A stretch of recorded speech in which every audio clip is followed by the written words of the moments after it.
نہیں ہے اس میں، یہ بھی ہاں جی سارا کام کاٹنے بننے کا کپڑا سارا صحابہ نے کیا ہے۔ حضور انور تشریف لا چکے ہیں اور اب انشاءاللہ تعالی بنصر العزیز انشاءاللہ تعالی حضور انور جلسہ گاہ میں تشریف لائیں گے اور لوائے احمدیت لہرائیں گے۔ جیسا کہ ابھی آپ اسکرین پر دیکھ سکتے ہیں کہ حضور انور ایدہ اللہ تعالی بنصر العزیز کا قافلہ جلسہ گاہ میں آ چکا ہے۔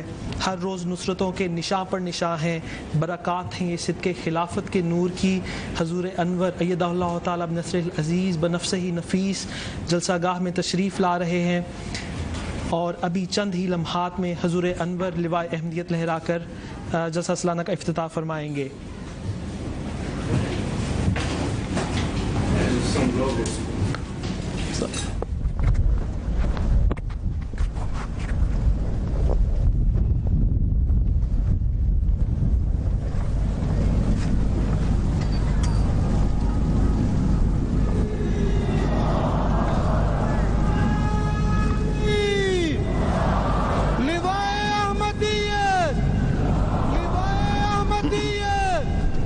دعا کر لیں۔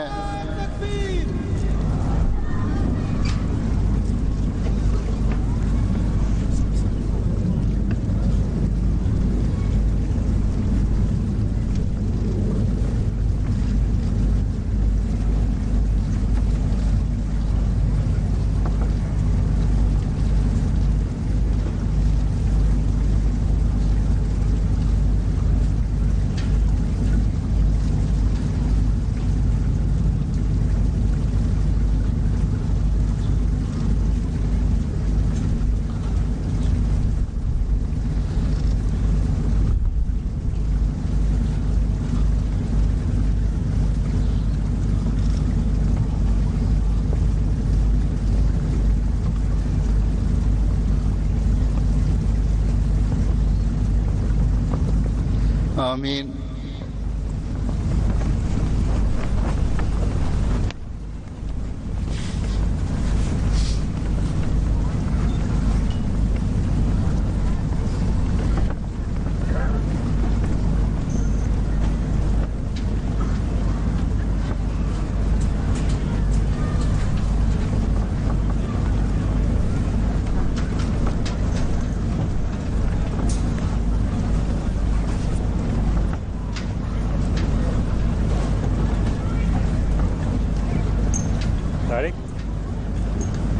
طارق بھیج دو بندے۔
تشریف رکھیں۔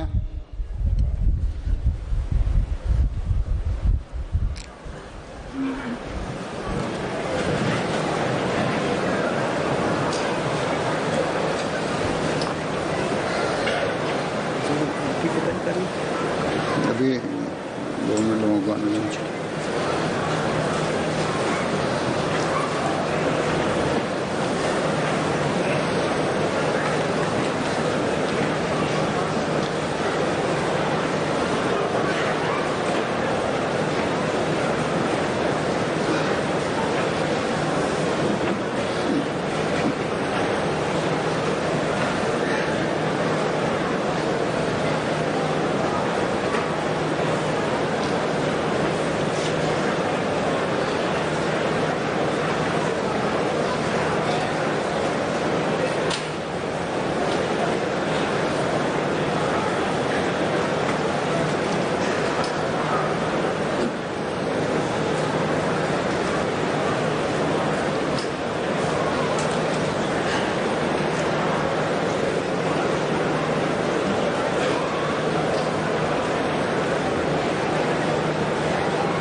Assalamu alaikum, beloved Hazur.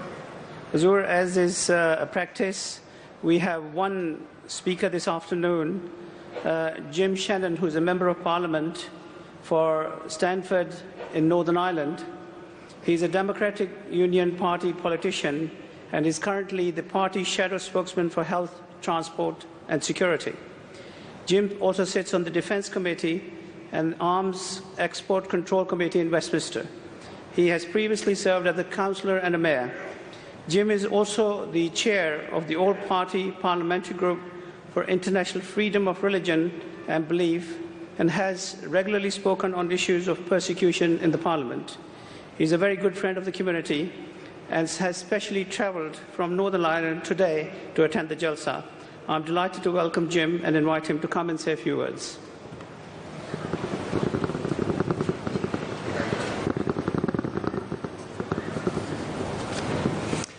Good evening, His Holiness, distinguished guests, ladies and gentlemen. It's a pleasure to come along and to say a few words. As I've been introduced, Jim Shannon's my name. I'm a member of the Democratic Unionist Party. I speak very fast, so I hope I don't speak too fast that you can't follow me. I'll try to slow my words down and my speech just a wee bit slower than I normally speak. I'm pleased to come before you not only as a Member of Parliament for Strangford, but I also come before you today as Chair of the All-Party Parliamentary Group for International Freedom of Religion or Belief. As Chair of that group, I have heard all too often harrowing reports and accounts of persecution that members of the Ahmadi Muslim community face every day. The situation in Pakistan, for example, is a source of deep concern to me personally and many colleagues in Westminster. And be rest assured that work is being undertaken to do what we can to help. In the APPG, we have some almost 90 members of Parliament and peers who are there to speak for you. Freedom of religion or belief for those of all faiths and none is an important right for so many reasons, not least to allow individuals their dignity to manifest one's religion or belief in teaching, practice, worship and observance. It also has the benefit of cultivating more inclusive, tolerant and stable societies, something I understand that the United Kingdom, particularly the Foreign Office, has recognised. So I sincerely hope and pray the work to fully realise this right for all can become a reality one day across the world. To be denied such a fundamental right, which inhibits an inherent part of an individual's identity, is perhaps arguably one of the worst violations of human rights and an affront upon one's very own being. Religious intolerance in any form is simply unacceptable and should not be tolerated in any society. I love your saying, and it's a very saying that I believe we all should take upon our hearts in every religion: love for all, hatred for none. This is a motto that we should all live by, Christians, Muslim, Hindu, Jew, Sikh or atheist. And can I commend His Holiness for all the global peace work that he has done. It can never be underestimated what His Holiness has done. We appreciate very much, sir, for all the work that you have done and will continue to do for us across the world. We are eternally grateful. Hearing of the violent persecution of Ahmadis is deeply saddening, and as a parliamentarian, I believe it is incumbent upon me and my colleagues to raise these issues, to be a voice for the voiceless and to be a help for the helpless. It is for this reason that my all-party group published a report into the persecution of minorities in Pakistan. And I am pleased to say that this led to significant improvements to the Home Office's country information guidance on Ahmadis in Pakistan, which is used by caseworkers to access asylum claims. This, I believe, is a perfect example of how different organisations and faith groups can collaborate together to bring about tangible changes. And that is why I am a vocal advocate for speaking out for persecution of all faiths, not just for Christians, as I am myself. When one group is persecuted, it is usually the case that other groups that differ from whatever is considered as orthodox are often persecuted too. So it is imperative that we all stand in solidarity with each other to overcome such hatred and intolerance, no matter which beliefs it is against. In today's globalised and interconnected world, we cannot and should not rely on the excuse that these issues do not affect the UK. We now live in a global world and an undeniably interconnected one, where nearly anyone, anywhere in the world, can contact one another, research and access the internet and spread information. Rather than denying this reality, we should not stand idly in inaction and apathy in the face of religious persecution. because it is the families and the friends of those affected abroad who are members of our very own communities here in the United Kingdom and constituencies. Therefore, as parliamentarians, we have a special responsibility, I believe, to change the narrative and the expectation from one of hopelessness and conflict to one of hope and promise. Let us seek to ensure that we in the United Kingdom of Great Britain and Northern Ireland are doing everything we can to stand up for religious freedom, both for those who share our faith and those of other faiths or none. The time to speak out against persecution and conflict is now, and if we do not, I fear that the situation for religious minorities will continue to decline further, leading to greater alienation and marginalisation across countries. We need to look no further than the murder of Mr Asad Shah in Glasgow earlier this year, or the leaflets spreading hate that were found in Stockwell Green Mosque, to see that if such poisonous sentiments are not addressed at the source, then the risk of it spreading is very real, and the full consequences of spreading such hate can be the ultimately worst case scenario. But rest assured, we will do all we can to challenge these negative attitudes and to promote a more harmonious world here in the United Kingdom and abroad as well. I truly wish more shared the same passion for tolerance as you all do, but through our common endeavours, working together, I believe we can bring about religious freedom for all, and we will be able to practice our faiths without fear of recrimination and wherever we may be. Anything that we can do in the All-Party Parliamentary Group for Freedom of Religious Belief, please don't hesitate to contact us. You can keep in contact with us through Freedom Declared's website at freedomdeclared.org. The work the group are doing, and you can find contact details for the group and myself. I just want to say in conclusion a special thanks to Salim and to Farid for taking me around and showing me some of the conference today and meeting some of the people as well. It was a really humbling experience for me to do so. In particular, could I commend the historic exhibition where your martyrs, those who died from 1901 to 2016, are remembered. I think if you ever needed some remembrance of all that your faith has done and the sacrifice has been, for me, that was it. But you have the opportunity, I believe, to make changes, and we as parliamentarians wish to do so. Can I wish you the very best for the rest of the conference and for all your endeavours in the future. Best wishes and God bless. And as you say yourself, love for all, hatred for none. Thank you very much.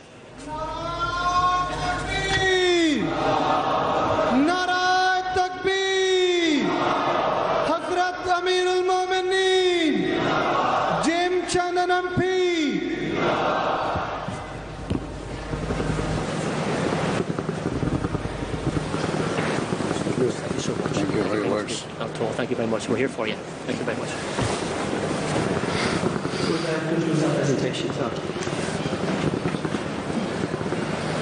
Firoz Alam Sahib, Tilawat Quran Kareem.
اتقوا الله حق تقاته ولا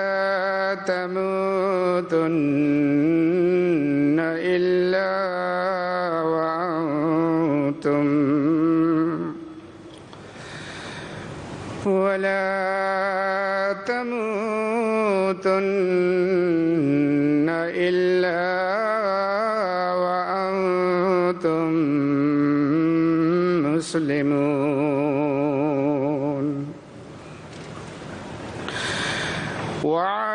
واعتصموا بحبل الله جميعا ولا تفرقوا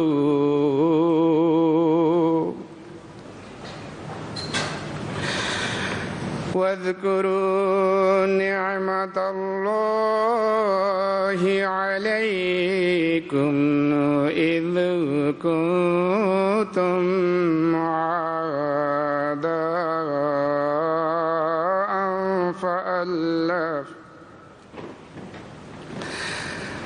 إذ كنتم أعداء فألف بين قلوبكم فأصبحتم بنعمته إخوانا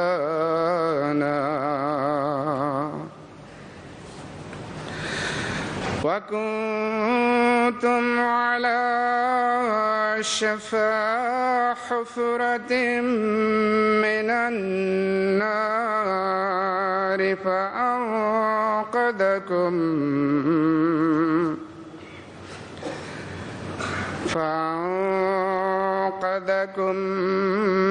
منها كذلك يبين الله لكم آياته لعلكم تهتدون ولتكن منكم أمة يدعون إلى الخير ويأمرون بالمعروف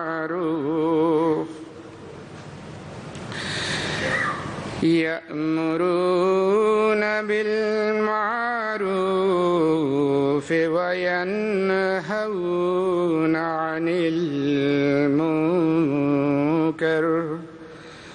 وأولئك هم المفلحون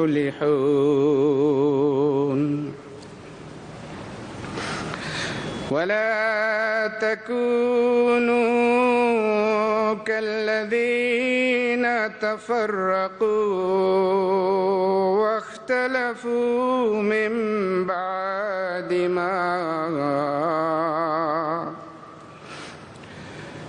واختلفوا من بعد ما جاءهم البينات وأولئك لهم عذاب عظيم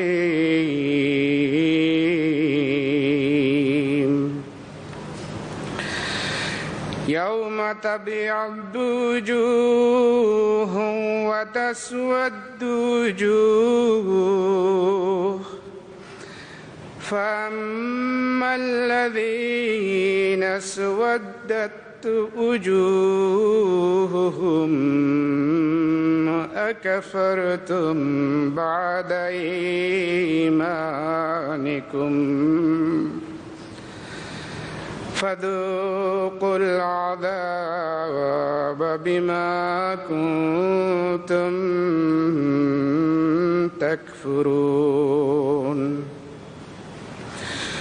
وأما الذين ابيضت وجوههم رحمة الله هم فيها خالدون.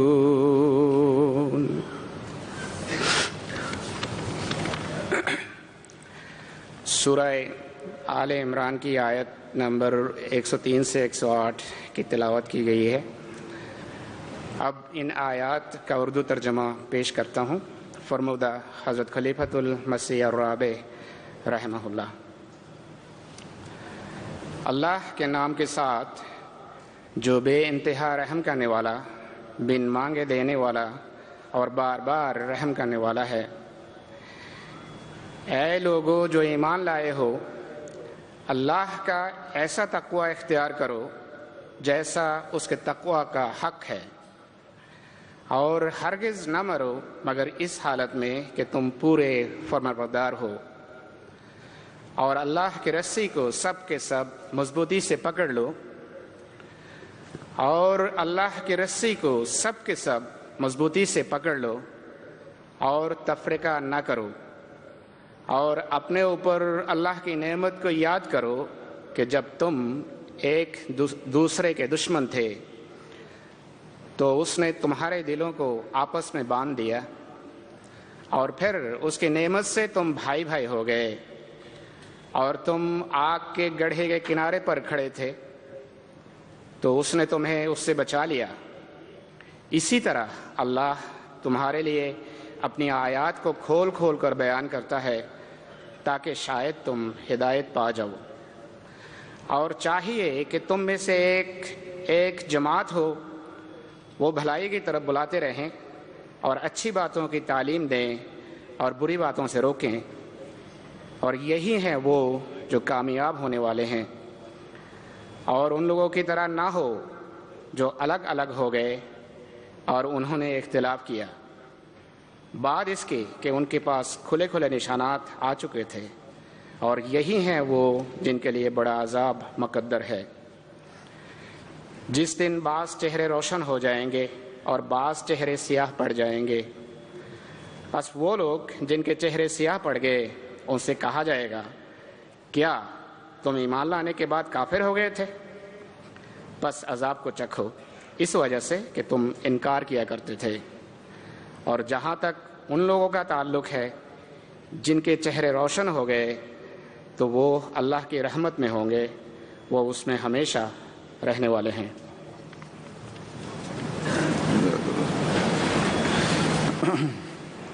فارسی قصیدہ اور ترجمہ سید عاشق حسین صاحب.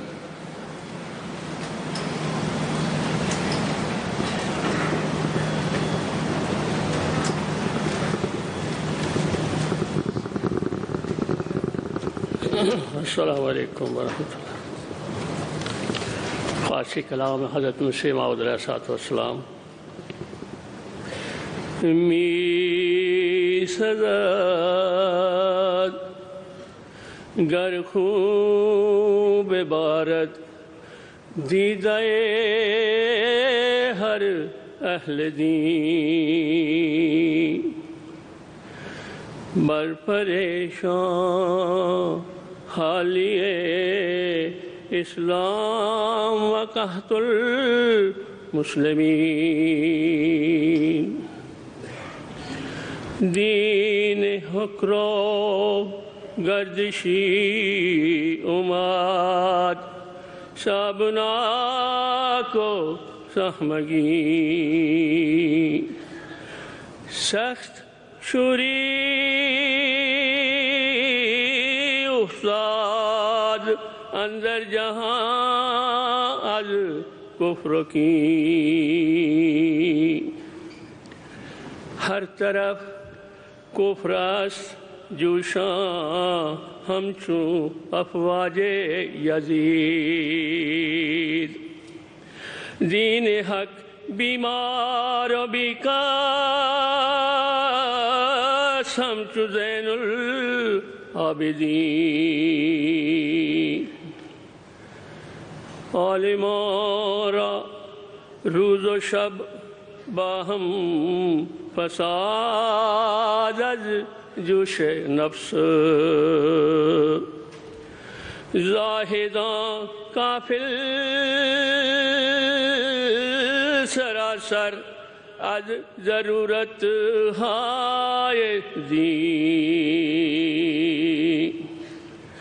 ہر کسی از بہر نفس دون خود طرفی گریفت طرف دین خالی شد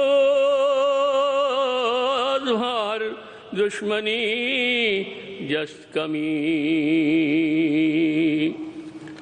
یا الہی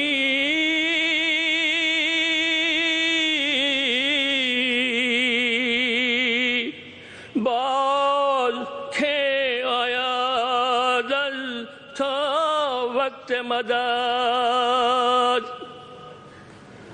باز کھے بینیم فرخندے ایام و سنین اے خدا زود و برما آب نصرت آب بار یا مرا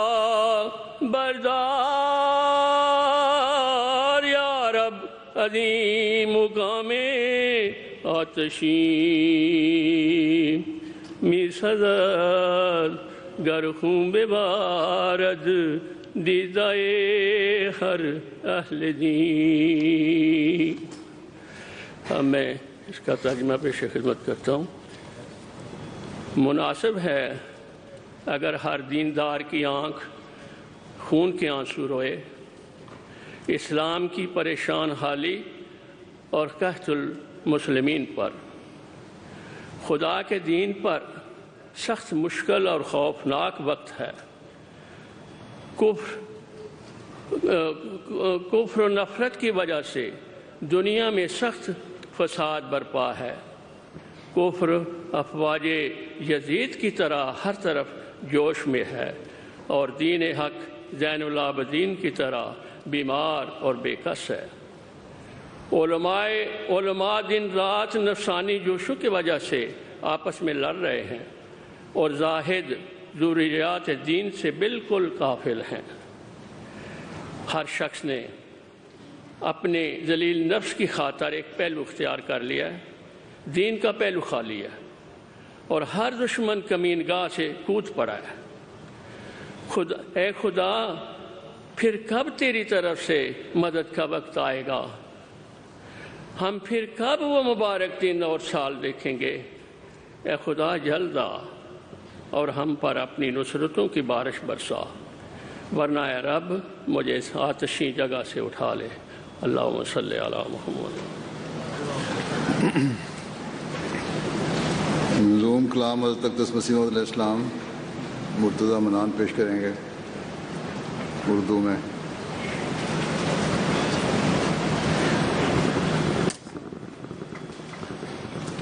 السلام علیکم ورحمۃ اللہ. منظوم پاکیزہ کلام حضرت اقدس مسیح موعود علیہ السلام.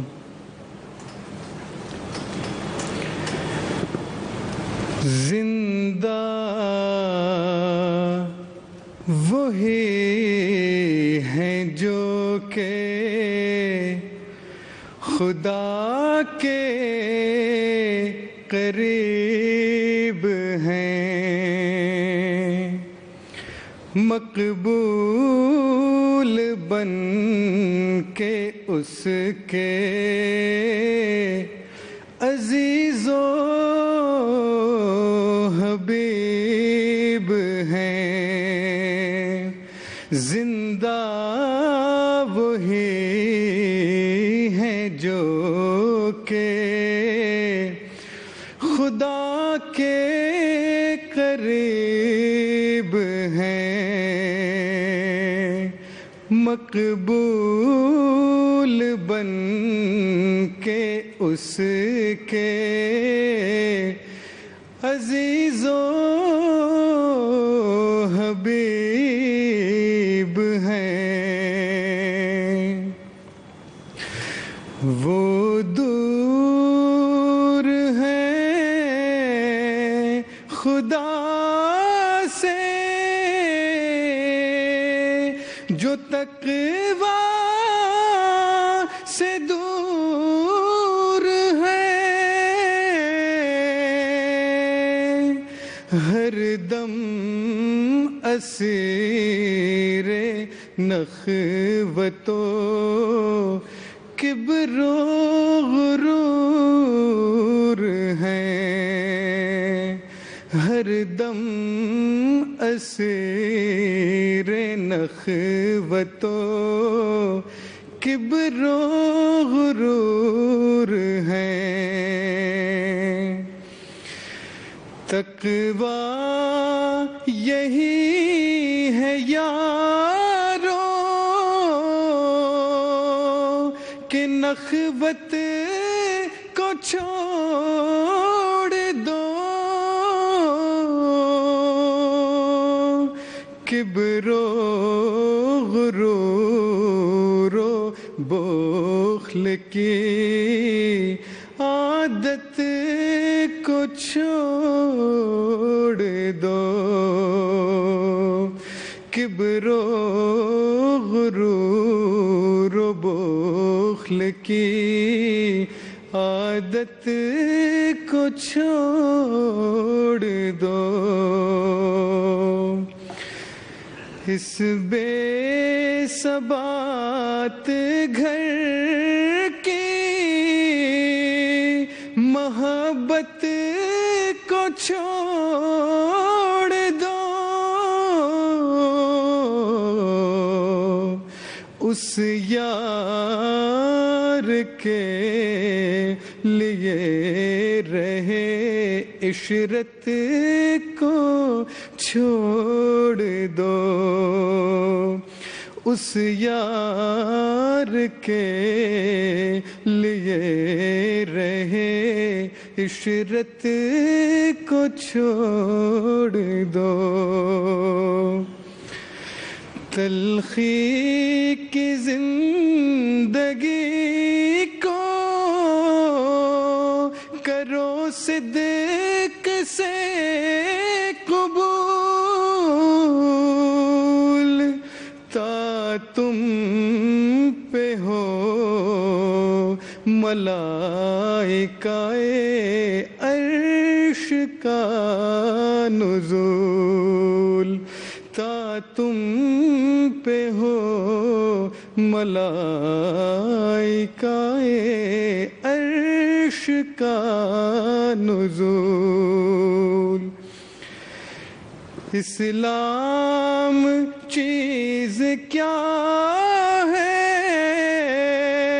خدا کے لیے فنا،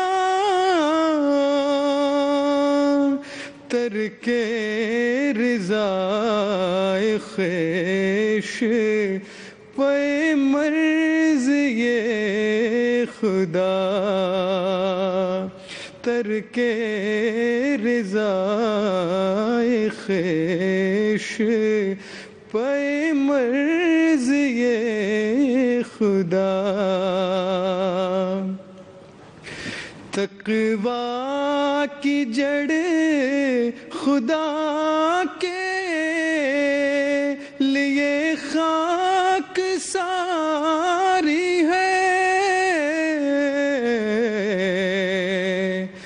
عفت جو شرط دی ہے وہ تقویٰ میں ساری ہے، عفت جو شرط دی ہے وہ تقویٰ میں ساری ہے۔ جو لوگ بدگمانی کو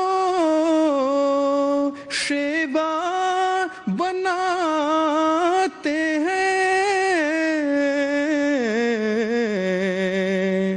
تقویٰ کی راہ سے وہ بہت دور جاتے ہیں، تقوی کی راہ سے وہ بہت دور جاتے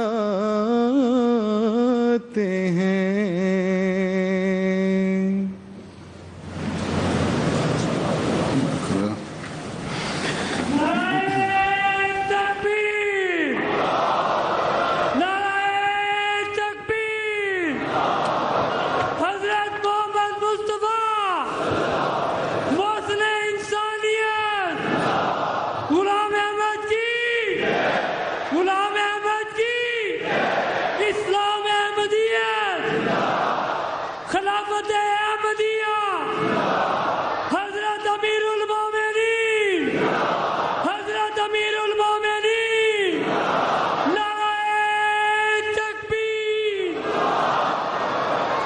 السلام علیکم ورحمۃ اللہ. اشہد ان لا الہ الا اللہ وحدہ لا شریک لہ واشہد ان محمدا عبدہ ورسولہ. اما بعد فاعوذ باللہ من الشیطان الرجیم. بسم اللہ الرحمن الرحیم. الحمد للہ رب العالمین. الحمد للہ رب العالمین. الرحمن الرحیم. مالک یوم الدین. ایاک نعبد وایاک نستعین. اهدنا الصراط المستقيم صراط الذين أنعمت عليهم غير المغضوب عليهم ولا الضالين.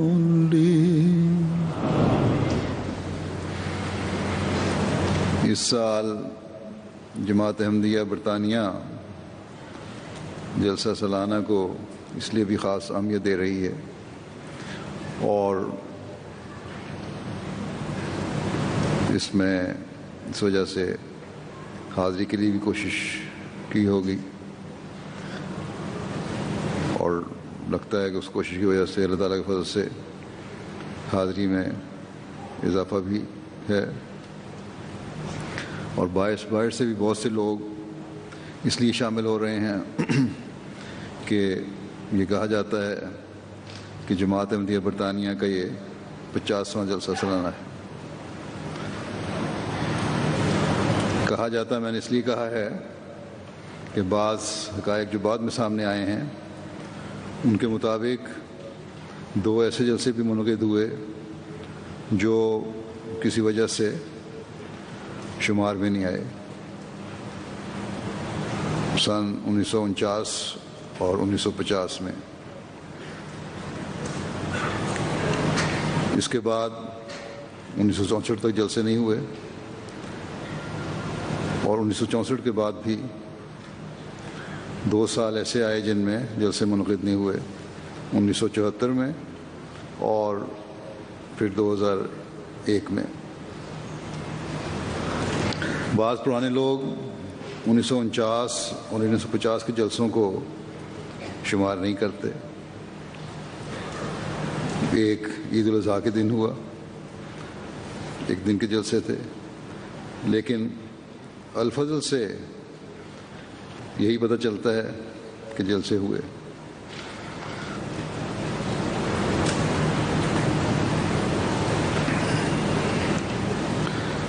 بہرحال برطانیہ کے جلسہ سالانہ کے حساب رکھنے میں جو غلطی ہوئی یا غلط فہمی ہوئی یا ان کو شمار بوجود نہیں کیا گیا یا ان کچھ جلسوں کو جو ایک دن کے ہوئے تھے جلسہ نہیں سمجھا گیا، جو بھی بات تھی، لیکن یہ بات یقینی ہے کہ برطانیہ میں جماعت احمدیہ کے جلسہ سالانہ کی تاریخ 50 سال یا اس سے زائد ہے۔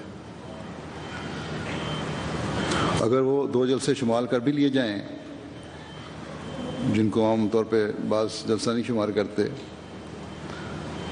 اور بعض کہتے ہیں کہ ہے، تو تب بھی ہم کہہ سکتے ہیں کہ جماعت احمدیہ برطانیہ اپنے جلسوں کی 50 سالہ تقریب منعقد کر رہی ہے۔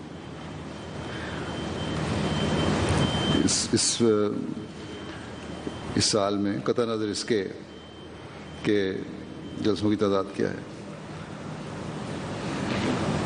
دنیا داروں کی نظر میں جب کسی خاص موقع کے 50 سال پورے ہوتے ہیں تو وہ گولڈن جوبلی مناتے ہیں، لیکن دینی جماعتوں کا یہ کام نہیں، اور خاص طور پر وہ جماعت جو اللہ تعالیٰ کے وعدوں اور آن حضرت صلی اللہ علیہ وسلم کی پیشگوئیوں کے مطابق مسیح موعود اور مہدی موعود کے ذریعے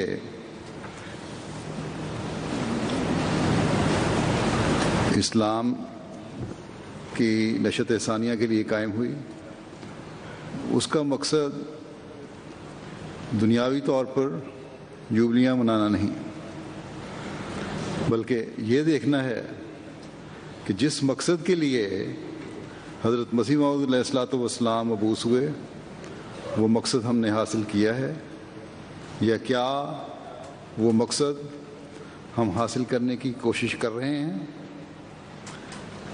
ہم نے دیکھنا ہے کہ جس مقصد کے حصول کے لیے ہم نے حضرت مسیح موعود علیہ الصلوۃ والسلام کی بیعت کی، اس کے حاصل کرنے کے لیے ہم نے کیا کوشش کی اور ہم کیا کوشش کر رہے ہیں۔ ہم نے دیکھنا ہے کہ جو مقصد جلسوں کا جو مقصد حضرت مسیح موعود علیہ الصلوۃ والسلام نے بیان فرمایا، اس کو حاصل کر کے ہم نے اپنی زندگیوں کا حصہ بنا لیا ہے۔ بس ہمارے سامنے ایک عرصہ پورا کر کے سلور جوبلی یا گولڈن جوبلی یا ڈائمنڈ جوبلی ہدف اور مقصد نہیں ہے، جس میں دنیا دار شور شرابے کر کے، تفریح کر کے، مبارکبادیں دے کر، دنیاوی نشانیاں قائم کر کے سمجھیں کہ کامیابی ہو گئی۔ دنیا دکھاوا ان میں زیادہ ہوتا ہے۔ اللہ تعالیٰ کا حق تو ایک طرف رہا، حقوق العباد کی بھی کوئی پرواہ نہیں ہوتی۔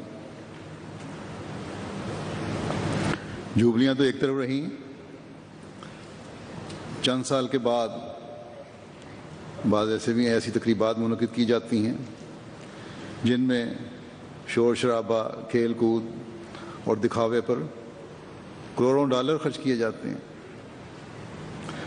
آج کل برازیل میں اولمپکس ہو رہے ہیں، چند دن کے کھیل کود کے لیے کئی بلینز ڈالر خرچ کر دیے۔ ایسا ملک جس میں ایک بڑے طبقے کو کھانا بھی نہیں ملتا، کہتے ہیں حکومتی کارکنوں کی تنخواہیں بھی اتنی کم ہیں کہ مشکل سے گزارا ہوتا ہے۔ ہنگامی حالات نافذ کر کے اولمپکس کے لیے اسٹیڈیم اور جگہ بنائی گئیں،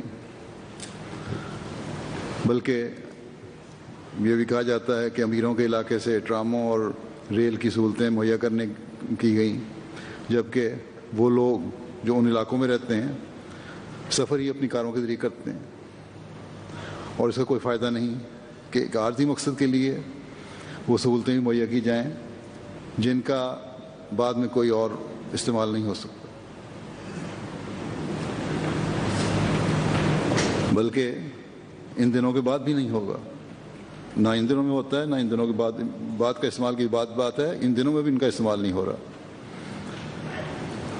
صرف دکھاوا کرنے اور اپنی تقریبات کے رنگ بھرنے کے لیے اور بتانے کے لیے کہ ہم کتنی ترقی یافتہ ہیں، ایک بے جا خرچ کیا گیا ہے.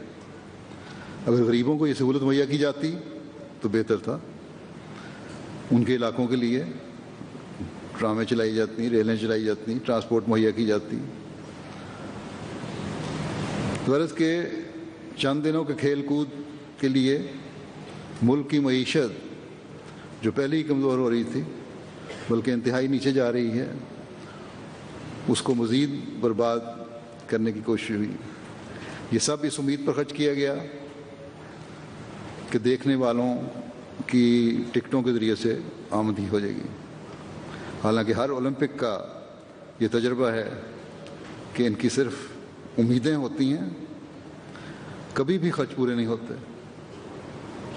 غرض کہ دنیاوی کاموں کے کرنے کا مقصد صرف ظاہری دکھاوا ہوتا ہے، شور شرابہ ہوتا ہے،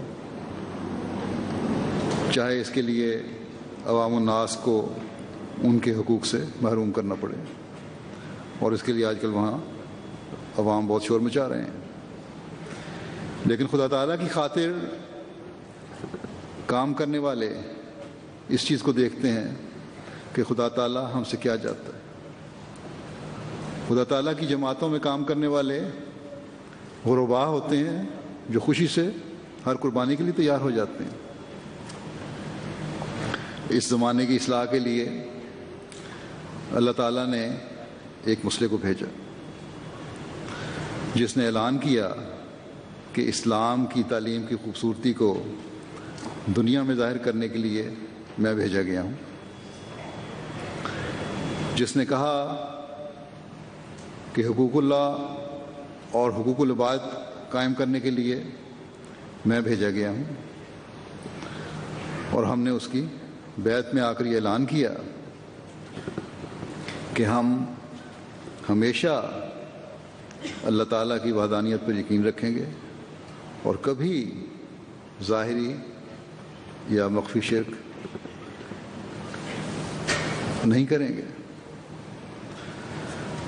ہم نے کہا کہ ہم تیری بیعت کے مقصد کو حاصل کرنے کی کوشش کرتے ہوئے جھوٹ اور ہر قسم کی بد اخلاقیوں سے بچیں گے. ہم ہر قسم کے ظلم، خیانت اور بغاوت سے بچیں گے. ہم نے اس بات پر بیعت کی کہ ہم اللہ تعالیٰ کی عبادت کا حق ادا کریں گے، اللہ تعالیٰ کے احسانوں کو یاد رکھیں گے، رسول کریم صلی اللہ علیہ وسلم پر درود بھیجتے رہیں گے. ہم نے کہا کہ ہم کبھی مخلوق خدا کے حق نہیں ماریں گے اور مسلمانوں کو تکلیفیں نہیں پہنچائیں گے. ہمیشہ عاجزی دکھائیں گے اور تکبر سے بچیں گے. ہم اللہ تعالیٰ اور اس کے رسول صلی اللہ علیہ وسلم کے ہر حکم کو قبول کریں گے.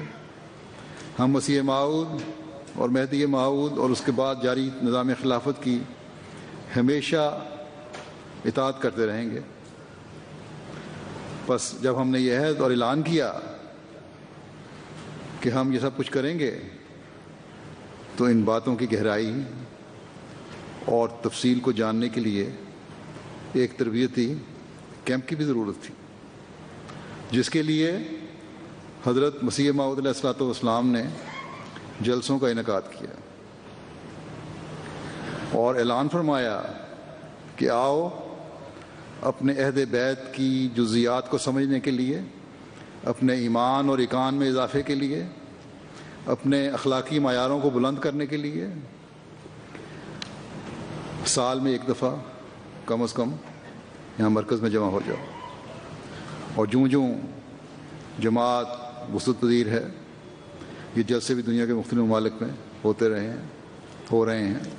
قادیان سے نکل کے اب دنیا کے ہر ملک میں یہ جلسے پھیل گئے ہیں. لیکن مقصد ہر ملک کے جلسے کا ایک ہی ہے کہ جس مقصد کے لیے حضرت مسیح موعود علیہ الصلوۃ والسلام نے جلسے شروع کیے تھے اس سے لوگوں کو آگاہ کیا جائے اور ہر احمدی پھر اسے اپنی زندگی کا حصہ بنائے۔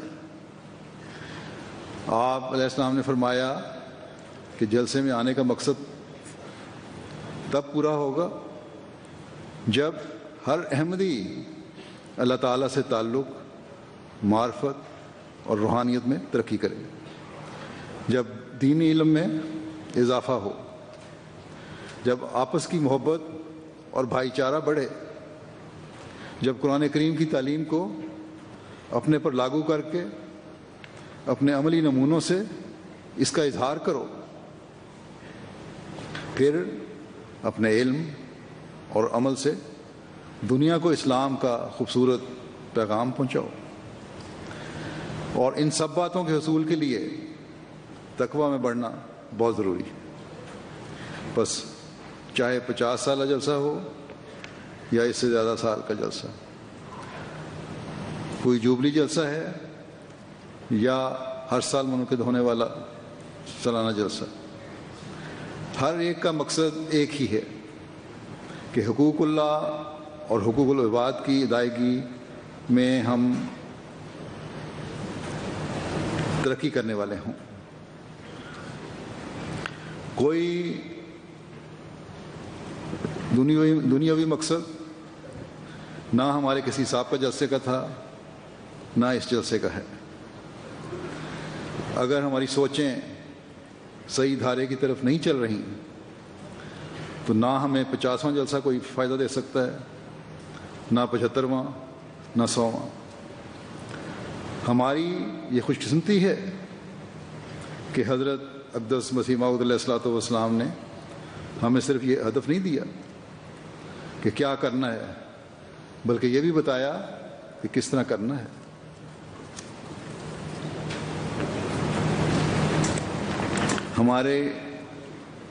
ہمارا ایمان کس قسم کا ہونا چاہیے، اللہ تعالیٰ کی عبادت کا ہمارا معیار کیا ہونا چاہیے، ہمیں آپ کی بیعت میں آ کر کس طرح کے اظہار کرنے چاہیے، ہمارے عمل کیسے ہونے چاہیے، کن کن مراحل سے گزرنے کی ضرورت ہے اور کس طرح زندگی گزارنے کی ضرورت ہے۔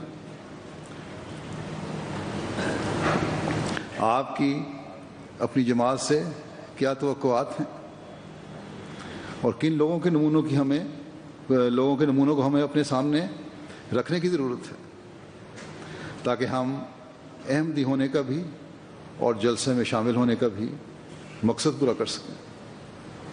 اس زمانے میں جب کہ ہر طرف فساد برپا ہے، دنیا خدا تعالیٰ کو بھول چکی ہے، جو یہ دعویٰ کرتے ہیں کہ خدا ہے وہ بھی خدا تعالیٰ کا حق ادا نہیں کرتے، بلکہ یہ بھی المیہ ہے کہ مسلمانوں میں سے بھی ایسے گروہ ہیں جو اسلام کے نام پر اور خدا تعالیٰ کے نام پر ظلم و تعدی میں بڑھے ہوئے ہیں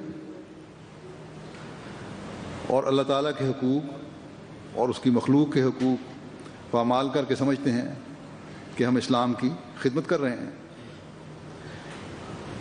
ایسے میں ہمیں حضرت مسیح موعود علیہ الصلوۃ والسلام نے بتایا کہ اللہ تعالیٰ تم سے کیا چاہتا ہے اور اسلام تمہیں کیا تعلیم دیتا ہے، تم نے کس طرح اللہ تعالیٰ کا حق ادا کرنا ہے، کس طرح اس کی مخلوق کا حق ادا کرنا ہے۔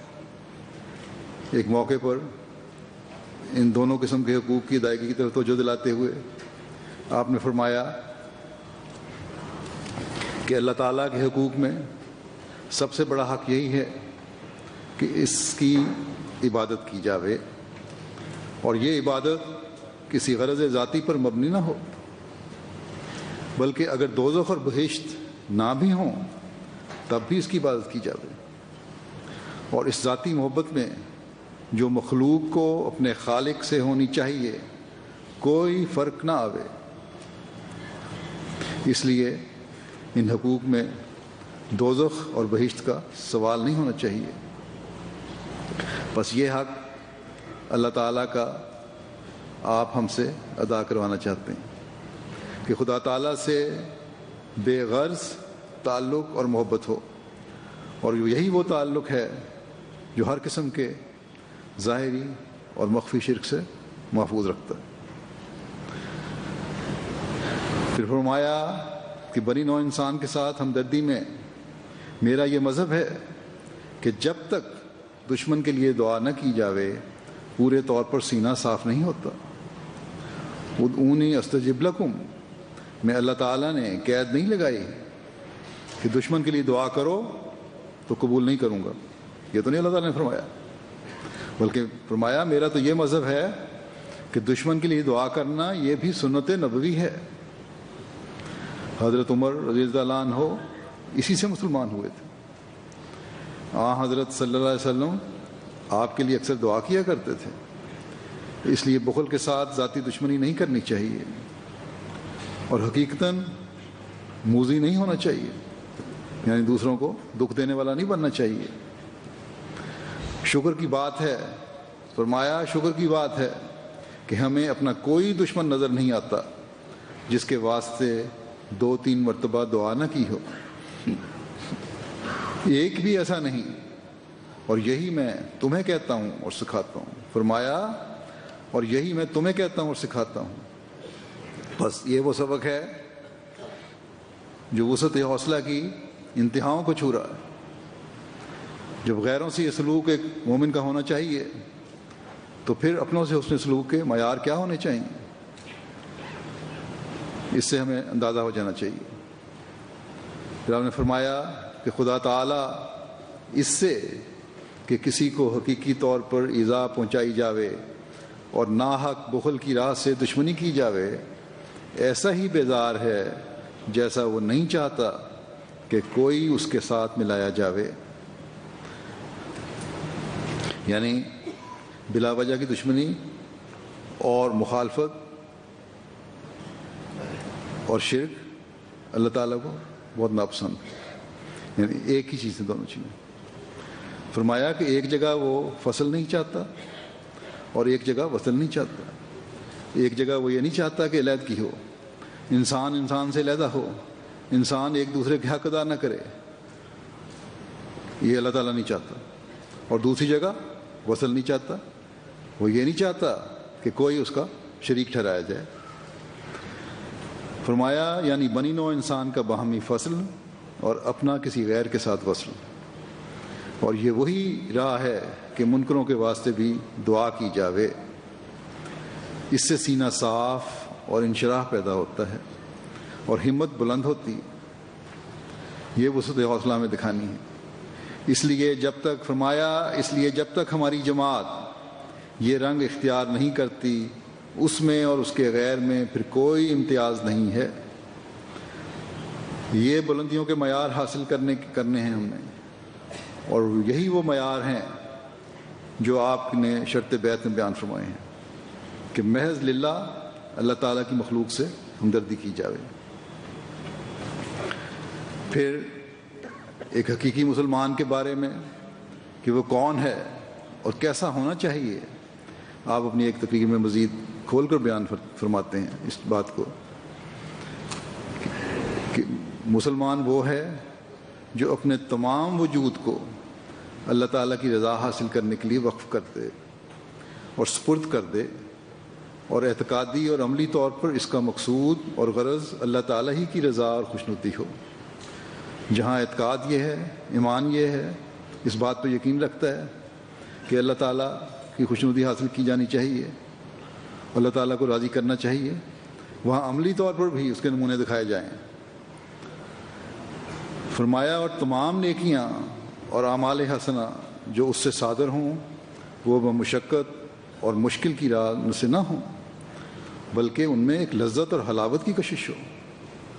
نیکیاں اگر کرنی ہیں تو یہ نہیں کہ کون سا بوجھ مجھ پڑ گیا، کیا مجبوری آ پڑی ہے، بلکہ نیکیاں کرنے سے ایک مزہ آنا چاہیے، ایک لذت حاصل ہونی چاہیے، شوق سے کی جانی چاہیے، اور ان کی طرف پھر کھنچنا چاہیے کہ ہم نے نیکی کرنی ہے۔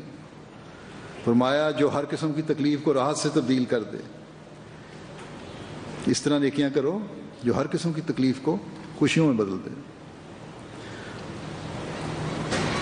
حقوق اللہ اور حقوق العباد کی ادائیگی دلی خوشی سے ہو، نہ کہ کسی مجبوری اور خوف کی وجہ سے، تبھی راحت خوشیوں میں تکلیف راحت میں بدلتی ہے۔ فرمایا حقیقی مسلمان اللہ تعالیٰ سے پیار کرتا ہے یہ کہہ کر اور مان کر کہ وہ میرا محبوب و مولا، پیدا کرنے والا اور محسن ہے، اس لیے اس کے آستانہ پر سر رکھ دیتا ہے۔ سچے مسلمان کو اگر کہا جاوے کہ ان اعمال کی پاداش میں کچھ بھی نہیں ملے گا، اور نہ بہشت اور نہ دوزخ ہے، اور نہ آرام ہے نہ لذات ہیں، تو وہ اپنے اعمال صالحہ اور محبت الہی کو ہرگز نہیں چھوڑ سکتا۔ صرف نیکیاں اس لیے نہیں کرنی کہ جنت ملے گی، یا برائیوں سے اس لیے نہیں بچنا کہ دوزخ میں نہ چلا جاؤں، بلکہ اگر فرمایا کہ کچھ بھی نہیں ہے تو پھر بھی اللہ تعالیٰ کی رضا حاصل کرنے کے لیے نیکیاں کرنی ہیں، اور کیونکہ اللہ تعالیٰ نے کہا ہے کہ کرو اس لیے کرنی ہے۔ فرمایا کیونکہ اس کی عبادات اور خدا تعالیٰ سے تعلق اور اس کی فرما برداری اور اطاعت میں فنا کسی پاداش یا اجر کی بنا اور امید پر نہیں ہے، بلکہ وہ اپنے وجود کو ایسی چیز سمجھتا ہے کہ وہ حقیقت میں خدا تعالیٰ ہی کی شناخت، اس کی محبت اور اطاعت کے لیے بنائی گئی ہے۔ اپنے عمل اور اپنی سوچ کو اس مقام پر لے جائے ایک انسان کہ جہاں اس کی شناخت یہ ہو جائے کہ اس نے خدا تعالیٰ کو سے محبت کرتا ہے، اس کی رضا کے لیے کام کرتا ہے، اس کی محبت کے معیار اتنے بلند ہوں کہ دنیا کو نظر آ جائے کہ یہ خدا تعالیٰ سے محبت کرنے والے لوگ ہیں۔ اطاعت کے معیار وہ ہوں کہ پتہ لگے کہ اللہ تعالیٰ کے احکامات پر عمل کرنے والا اور کامل اطاعت کرنے والا ہے۔ فرمایا اور کوئی غرض اور مقصد اس کا ہے ہی نہیں، یہ دنیا کو پتہ لگنا چاہیے۔ اسی لیے وہ اپنی خداداد قوتوں کو جب ان اغراض اور مقاصد میں صرف کرتا ہے تو اس کو اپنے محبوب حقیقی کا چہرہ نظر آتا ہے۔ ایسا انسان جب اس کا کوئی اور مقصد نہیں ہوتا، اس کی پہچان بھی اللہ تعالیٰ ہے، اس کی محبت کا محور بھی اللہ تعالیٰ ہے، اس کی اطاعت بھی خدا تعالیٰ کی رضا حاصل کرنے کے لیے ہے، تو پھر اس کا اور کوئی غرض اور مقصد نہیں ہوتا، تب اس کو پھر اپنے خدا کا حقیقی چہرہ نظر آ جاتا ہے۔ فرمایا بہشت اور دوزخ پر اس کی اصلاً نظر نہیں ہوتی۔ فرمایا کہ میں کہتا ہوں کہ اگر مجھے اس امر کا یقین دلا دیا جاوے کہ خدا تعالیٰ سے محبت کرنے اور اس کی اطاعت میں سخت سے سخت سزا دی جائے گی، تو میں قسم کھا کر کہتا ہوں کہ میری فطرت ایسی واقع ہوئی ہے کہ وہ ان تکلیفوں اور بلاؤں کو ایک لذت اور محبت کے جوش اور شوق کے ساتھ برداشت کرنے کو تیار رہے، اور باوجود ایسے یقین کے جو عذاب اور دکھ کی صورت میں دلایا جاوے، کبھی خدا کی اطاعت اور فرمان برداری سے ایک قدم باہر نکلنے کو ہزار بلکہ لا انتہا موت سے بڑھ کر اور دکھوں اور مصائب کا مجموعہ قرار دیتی۔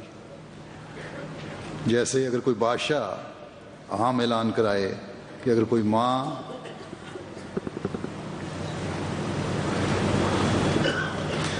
فرمایا کہ جیسے اگر کوئی بادشاہ اعلان کرائے کہ اگر کوئی ماں اپنے بچے کو دودھ نہ دے گی تو بادشاہ اس سے خوش ہو کر انعام دے گا، تو ایک ماں کبھی گوارا نہیں کر سکتی کہ وہ اس انعام کی خواہش اور لالچ میں اپنے بچے کو ہلاک کرے۔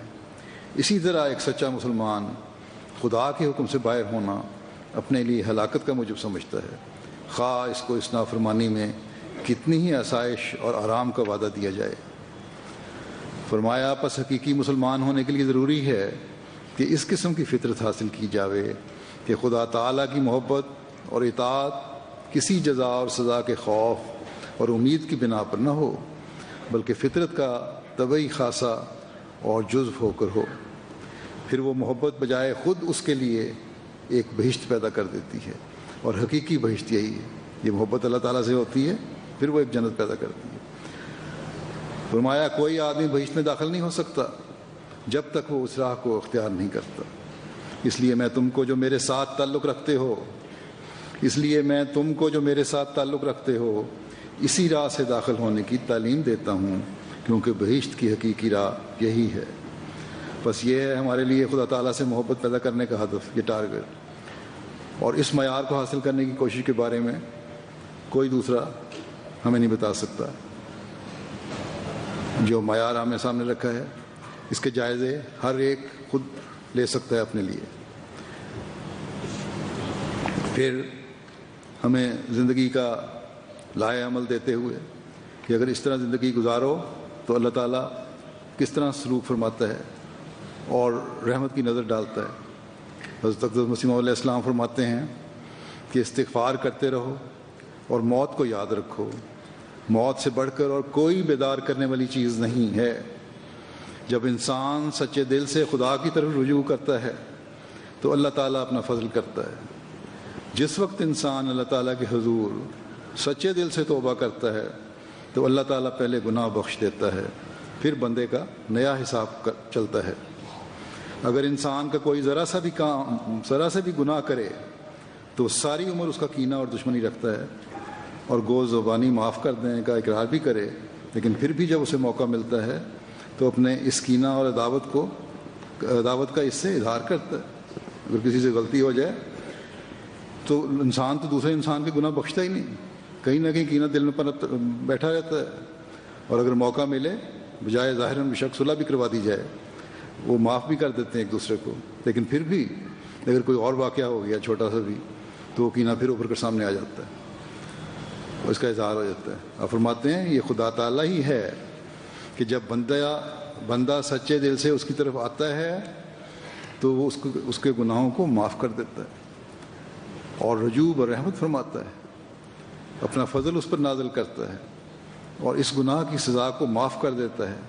اس لیے تم بھی اب ایسے ہو کر جاؤ کہ تم وہ ہو جاؤ جو پہلے نہ تھے، نماز سنوار کر پڑھو۔ فرمایا نماز سنوار کر پڑھو۔ آپ فرماتے ہیں کہ خدا جو یہاں ہے وہاں بھی ہے، بس ایسا نہ ہو کہ جب تک تم یہاں ہو تمہارے دلوں میں رقت اور خدا کا خوف ہو، اور جب اپنے گھروں میں جاؤ تو بے خوف اور نہ ڈر ہو جاؤ۔ نہیں، بلکہ خدا کا خوف ہر وقت تمہیں رہنا چاہیے۔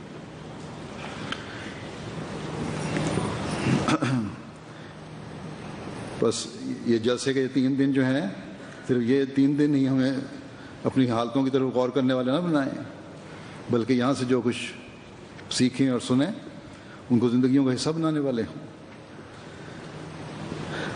اپنی حالتوں کو ہمیشہ خدا تعالیٰ کی منشا کے مطابق رکھنے کے لیے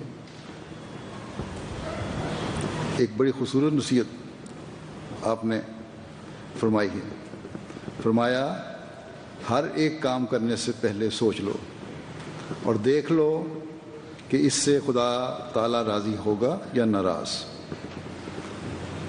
فرمایا نماز بڑی ضروری چیز ہے اور مومن کی معراج ہے۔ خدا تعالیٰ سے دعا مانگنے کا بہترین ذریعہ نماز ہے۔ نماز اس لیے نہیں کہ ٹکریں ماری جاویں یا مرغ کی طرح کچھ ٹھونگے مار لیں۔ بہت لوگ ایسے ہی نماز پڑھتے ہیں، اور بہت سے لوگ ایسے ہوتے ہیں کہ کسی کے کہنے سننے سے نماز پڑھنے لگ جاتے ہیں۔ پھر دلی جوش سے نماز نہیں پڑھ رہے ہوتے، بلکہ اپنے بڑوں کے کہنے سے یا اپنے دوستوں کے کہنے سے، ساتھیوں کے کہنے سے نماز پڑھنے لگ جاتے ہیں۔ فرمایا یہ کچھ نہیں، نماز وہ ہے جو دلی جوش سے پڑھی جائے، اور اس کی عادت پڑھنی چاہیے۔ شروع میں لوگوں کے کہنے سے اس پر توجہ پیدا ہوتی ہے، نصیحت بھی کی جاتی ہے، لیکن آہستہ آہستہ جب شروع کر دے انسان تو پھر دلی جوش سے ہمیشہ نمازوں کی طرف توجہ رہنی چاہیے۔ بس نماز کی ادائیگی اور اللہ تعالیٰ کا حق ادا کرنے کی آواز جو ہے وہ دل سے نکلنی چاہیے، کسی کے دکھاوے یا کسی خوف کی وجہ سے نہیں ہونی چاہیے۔ نماز فرمایا کہ نماز خدا تعالیٰ کی حضوری ہے، اور خدا تعالیٰ کی تعریف کرنے اور اس سے اپنے گناہوں کے معاف کرانے کا مرکب صورت کا نام نماز ہے۔ اس کی نماز ہرگز نہیں ہوتی جو اس غرض اور مقصد کو مد نظر رکھ کر نماز نہیں پڑھتا۔ بس نماز بہت ہی اچھی طرح پڑھو کھڑے ہو تو ایسے طریق سے کہ تمہاری صورت صاف بتاوے کہ تم خدا تعالیٰ کی اطاعت اور فرمانبرداری میں دست بستہ کھڑے ہو، یہ معیار ہے اطاعت کا بھی۔ اور جھکو تو ایسے جس سے صاف معلوم ہو کہ تمہارا دل جھکتا ہے، اور سجدہ کرو تو اس آدمی کی طرح جس کا دل ڈرتا ہے، اور نمازوں میں اپنے دین اور دنیا کے لیے دعا کرو، دین پہلے اور دنیا بعد میں۔ اللہ تعالیٰ کا حق ادا کرنے کی طرف توجہ دلانے کے بعد مخلوق کے حق ادا کرنے کی طرف توجہ دلاتے ہوئے آپ فرماتے ہیں، پہلے بھی میں نے ایک اقتباس پڑھا تھا، ایک اور ہے، اور اس حق کی فرمایا کہ حق بندوں کا حق ادا کرنے کی ادائیگی کا سبق بھی تم اللہ تعالیٰ کی صفات کو سامنے رکھ کر کرو، اور اس کے لیے آپ نے سورہ فاتحہ کو سامنے رکھتے ہوئے فرمایا کہ سورہ فاتحہ اس لیے اللہ تعالیٰ نے پیش کی ہے، اور اس میں سب سے پہلی صفت رب العالمین بیان کی ہے جس میں تمام مخلوقات شامل ہیں۔ اس طرح پر ایک مومن کی ہمدردی کا میدان سب سے پہلے اتنا وسیع ہونا چاہیے کہ تمام چرند پرند اور کل مخلوق اس میں آ جاوے۔ پھر دوسری صفت رحمان کی بیان کی ہے، جس سے یہ سبق ملتا ہے کہ تمام جاندار مخلوق سے ہمدردی خصوصاً کرنی چاہیے، اور پھر رحیم میں اپنی نوع سے ہمدردی کا سبق ہے۔ غرض اس سورہ فاتحہ میں جو اللہ تعالیٰ کی صفات بیان کی گئی ہیں، یہ گویا خدا تعالیٰ کے اخلاق ہیں جن سے بندے کو حصہ لینا چاہیے، اور وہ یہی ہے کہ اگر ایک شخص عمدہ حالت میں ہے تو اس کو اپنی نوع کے ساتھ ہر قسم کی ممکن ہمدردی سے پیش آنا چاہیے۔ اگر دوسرا شخص جو اس کا رشتہ دار ہے یا عزیز ہے، خواہ کوئی بھی ہے، اس سے بیزاری نہ ظاہر کی جاوے، اور اجنبی کی طرح اس سے پیش نہ آئیں، بلکہ ان حقوق کی پرواہ کریں جو اس کے تم پر ہیں۔ اس کو ایک شخص کے ساتھ قرابت ہے اور اس کا کوئی حق ہے تو اس کو پورا کرنا چاہیے۔ بس وہ سنہری اصول ہے جو عام خلق اللہ سے ہمدردی اور بنی نوع انسان کو فائدہ پہنچانے کی شرط جو آپ نے شرائط بیعت میں بیان فرمائی ہے، اسے پورا کرنے میں روشن راستے دکھاتی، اور یہی وہ چیز ہے جو جلسے کے مقصد کو پورا کرنے کے لیے باہم محبت اور مواخات پیدا کرنے کے نمونے قائم کرنے والا بناتی ہے۔ پھر حضرت اقدس مسیح علیہ السلام حضرت صلی اللہ علیہ وسلم کے اعلیٰ اخلاق کے حوالے سے ہمیں نصیحت کرتے ہوئے فرماتے ہیں کہ نبی اکرم صلی اللہ علیہ وسلم نے یہاں تک اپنے اخلاق دکھائے ہیں کہ بعض وقت ایک بیٹے کے لحاظ سے جو سچا مسلمان ہے منافق کا جنازہ پڑھا دیا۔ عبداللہ بن ابی سلول کے بیٹے کے کہنے پر جنازہ پڑھایا، اس کا منافقوں کا سردار تھا وہ۔ فرمایا بلکہ اپنے مبارک کرتا بھی دے دیا۔ اخلاق کا درست کرنا بڑا مشکل کام ہے۔ آپ فرماتے ہیں کہ اخلاق کا درست کرنا بڑا مشکل کام ہے، جب تک انسان اپنا مطالعہ نہ کرتا رہے یہ اصلاح نہیں ہوتی۔ اخلاق درست کرنے کے لیے اپنے جائزے لینے کی ضرورت ہے کہ میرے میں کیا برائیاں ہیں اور کون سی بد اخلاقیاں ہیں،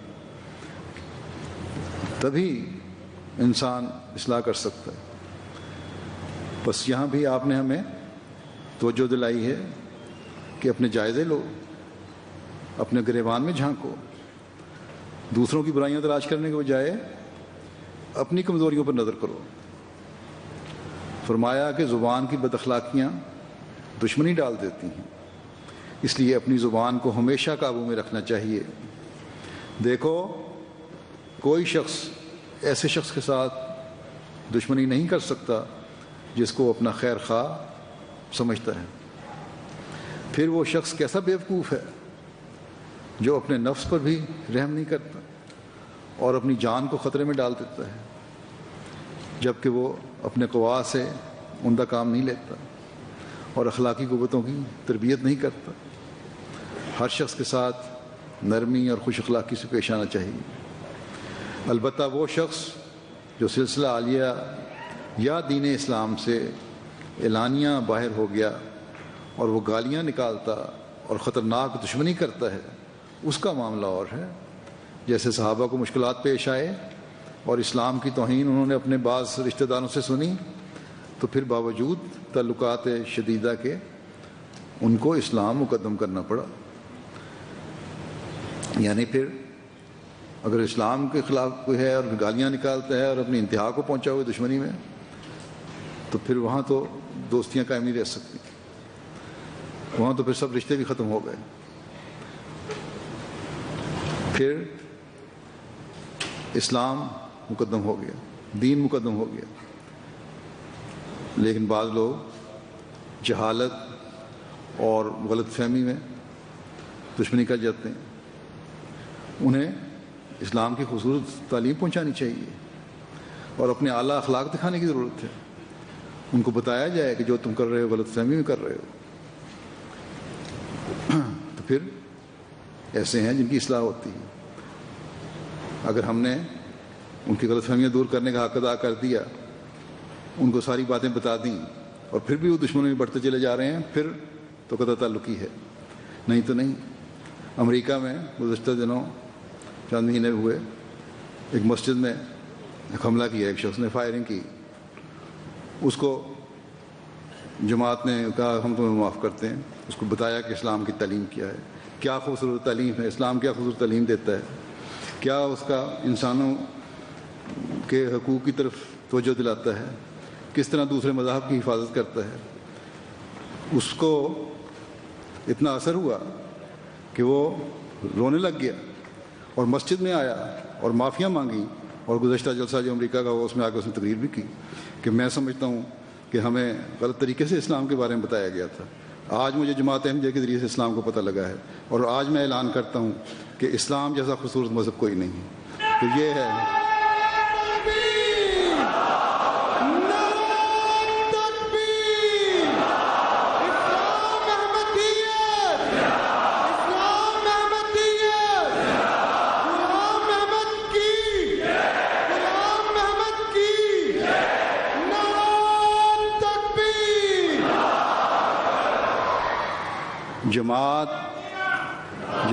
جماعت اس وقت بنتی ہے اور مضبوط ہوتی ہے جب آپس میں محبت، اتفاق اور اخوت کا تعلق ہو۔ اس تعلق کو قائم کرنے کے لیے آپس میں کیسا سلوک ہونا چاہیے، اس بارے میں نصیحت کرتے ہوئے حضرت اقدس مسیح موعود علیہ الصلوۃ والسلام فرماتے ہیں، اصل بات یہ ہے کہ اندرونی طور پر ساری جماعت ایک درجے پر نہیں ہوتی۔ کیا ساری گندم تخم ریزی سے ایک ہی طرح نکل آتی ہے؟ بہت سے دانے ایسے ہوتے ہیں کہ وہ ضائع ہو جاتے ہیں۔ اب ذمہ دار جانتا ہے کہ جس طرح وہ ان پڑھ ذمہ داروں کو تو پتہ نہیں، منوں کے حساب سے ڈال دیتے ہیں یا سیروں کے حساب سے بیج، لیکن اگر دانوں کی تعداد دیکھیں اور جو پودے ایک ایکڑ میں جتنا بیج ڈالا جاتا ہے اور جو پودے اگتے ہیں وہ اس کے حساب سے 9 حصے ضائع ہو جاتے ہیں اور صرف ایک حصہ اگتا ہے اور ثمروار ہوتا ہے۔ فرمایا کہ بعض ایسے ہوتے ہیں کہ ان کو چڑیاں کھا جاتی ہیں دانوں کو، بعض کسی اور طرح قابل ثمر نہیں رہتے، غرض ان میں سے جو ہونہار ہوتے ہیں ان کو کوئی ضائع نہیں کر سکتا۔ فرمایا کہ خدا تعالیٰ کے لیے جو جماعت تیار ہوتی ہے وہ بھی کزرع ہوتی ہے، کھیتی کی طرح ہوتی ہے، اس لیے اس اصول پر اس کی ترقی ضروری ہے۔ بس یہ دستور ہونا چاہیے کہ کمزور بھائیوں کی مدد کی جاوے اور ان کو طاقت دی جاوے۔ یہ کس قدر نامناسب بات ہے کہ وہ 2 بھائی ہیں، اب بعض دفعہ بیج کھیت میں اگ بھی جاتا ہے، لیکن ایک کے قریب دوسرا کوئی جڑی بوٹی اگ جاتی ہے، اس کی بڑھوتری رک جاتی ہے یا کمزور ہو جاتی ہے، تو اس کے لیے پھر ذمہ دار جو ہے، کسان جو ہے، وہ بوٹیوں کو مارتا ہے، تلف کرتا ہے، اور پھر وہ دوبارہ اس طرح ہی نشو و نما پانے لگ جاتا ہے پودا۔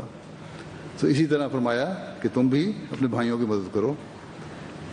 فرمایا کہ ایک تیرنا جانتا ہے اور دوسرا نہیں، تو کیا پہلے کا یہ فرض ہونا چاہیے کہ وہ دوسرے کو ڈبونے سے بچاوے یا اس کو ڈوبنے دے؟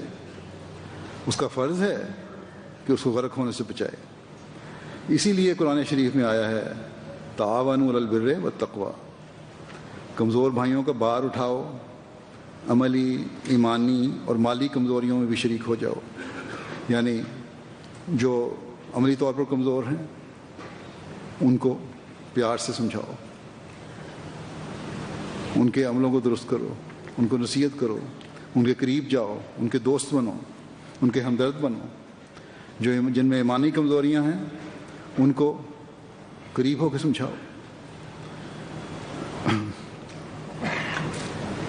اگر ہمارا جو نظام ہے ہر سطح پر اس طرف توجہ دینے لگے اور عہدیدار ہر کمزور شخص کی طرف توجہ دینے لگیں تو بہت سارے ایک دوسرے کی کمزوریاں دور کر سکتے ہیں. اس سے پہلے تو جو کام کرنے والے ہیں انہیں چاہیے کہ ہم اپنی کمزوریاں دور کریں، پھر اپنے بھائیوں کو سہارا دیں. مالی کمزوریوں میں بھی شریک ہو جاؤ، اس لحاظ سے ہی مدد کرنی چاہیے. بدنی کمزوریوں کا بھی علاج کرو، اس کے لیے بھی جماعت احمدیہ اپنے وسائل کے لحاظ سے دنیا میں خدمت کرتی ہے. فرمایا کوئی جماعت نہیں ہو سکتی جب تک کمزوروں کو طاقت والے سہارا نہیں دیتے، اور اس کی یہی صورت ہے کہ ان کی پردہ پوشی کی جاوے. صحابہ کو یہی تعلیم ہوئی کہ نئے مسلمانوں کی کمزوریاں دیکھ کر نہ چڑھو، کیونکہ تم بھی ایسے ہی کمزور تھے.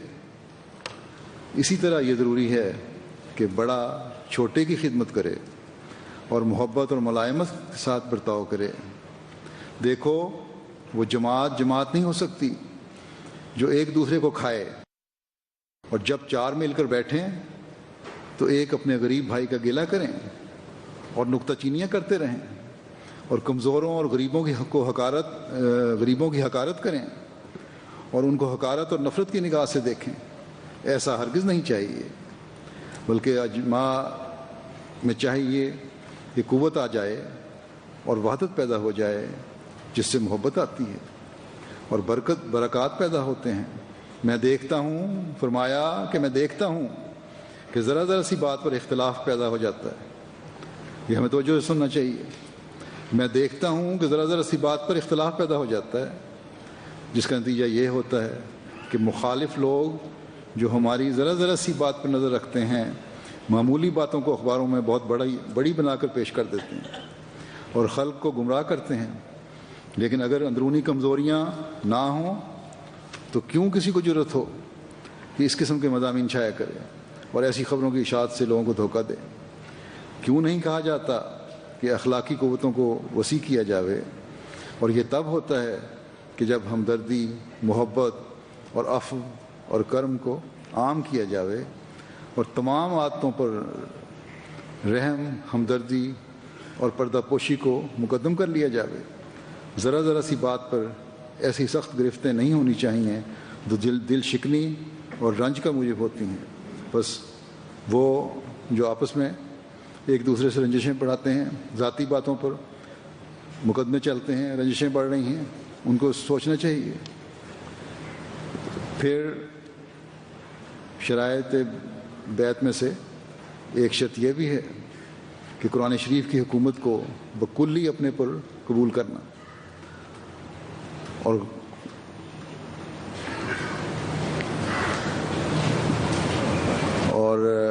قال اللہ اور قال الرسول اپنا دستور العمل بنانا. اور یہ اس وقت تک نہیں ہو سکتا جب تک قرآن کریم پڑھا اور سمجھا نہ جائے. اس کے لیے پھر آپ صلی اللہ علیہ وسلم نے دینی علم اور قرآن کریم کا علم حاصل کرنے کی طرف توجہ دلاتے ہوئے فرمایا کہ میں زیادہ امید ان پر کرتا ہوں جو دینی ترقی اور شوق کو کم نہیں کرتے. جو اس شوق کو کم کرتے ہیں مجھے اندیشہ ہوتا ہے کہ شیطان ان پر قابو نہ پالے. اس لیے کبھی سست نہ ہونا چاہیے. ہر امر کو جو سمجھ میں نہ آئے پوچھنا چاہیے تاکہ معرفت میں زیادت ہو. پوچھنا حرام نہیں بحیثیت انکار کے بھی پوچھنا چاہیے اور عملی ترقی کے لیے بھی. جو علمی ترقی چاہتا ہے اس کو چاہیے قرآن شریف کو غور سے پڑھیں, جہاں سمجھ میں نہ آئے دریافت کریں. اگر بعض معارف سمجھ نہ سکے تو دوسروں سے دریافت کر کے فائدہ پہنچتا ہے. فرمایا قرآن شریف ایک دینی سمندر ہے جس کی تہہ میں بڑے بڑے نایاب اور بے بہا گوہر موجود ہیں. آپ فرماتے ہیں کہ بعض ایسے ہیں جو یہ دعویٰ کرتے ہیں کہ ہم قرآن شریف کے ترجمہ اور سے واقف ہیں. مولویوں میں سے, علماء میں سے, غیروں میں سے دعویٰ کرتے ہیں. دوسرے مذاہب میں سے بھی جو اسلام پہ اعتراض کرنے والے ہیں دعویٰ کرتے ہیں, مگر انہوں نے مشق تو کی ہے, پڑھ لیا, ترجمہ بھی شاید جانتے ہوں, لیکن ان میں روحانیت نہیں ہے, اور اس کا ہمیں بارہا تجربہ ہوا ہے. اور جس میں روحانیت نہیں ہے اس کو قرآن کریم کی گہرائی اور باریکی سمجھ آ ہی نہیں سکتی. اور اس کا نتیجہ یہی ہے کہ آج کل شدت پسند جو ہیں وہ اسلام کے نام پر ظلم و بربریت کر رہے ہیں, اور یہ کہتے ہیں جی اسلام یہ کہتا ہے, حالانکہ انہوں نے قرآن شریف کو سمجھا ہی نہیں, اور روحانیت ان میں ختم ہو چکی ہے. اس لیے کہ جس شخص کو اس دنیا میں دین اور روحانیت قائم کرنے کے لیے اللہ تعالیٰ نے بھیجا تھا اس کے وہ انکاری ہیں. بس قرآن کریم کی تہہ سے یہ نایاب موتی نکالنے کے لیے اللہ تعالیٰ نے جس کو اس زمانے میں اعلیٰ ترین عرفان عطا فرمایا ہے اس سے فیض حاصل کرنے کی ضرورت ہے. اور اس کے لیے ہمیں حضرت مسیح موعود علیہ الصلوۃ والسلام کے کلام کو پڑھنے کی بھی ضرورت ہے. ہر احمدی کو اس لحاظ سے بھی اس طرف خاص توجہ دینے کی ضرورت ہے. قرآن کریم غلام احمد کی, غلام احمد کی, اسلام احمدیت, نعرہ تکبیر.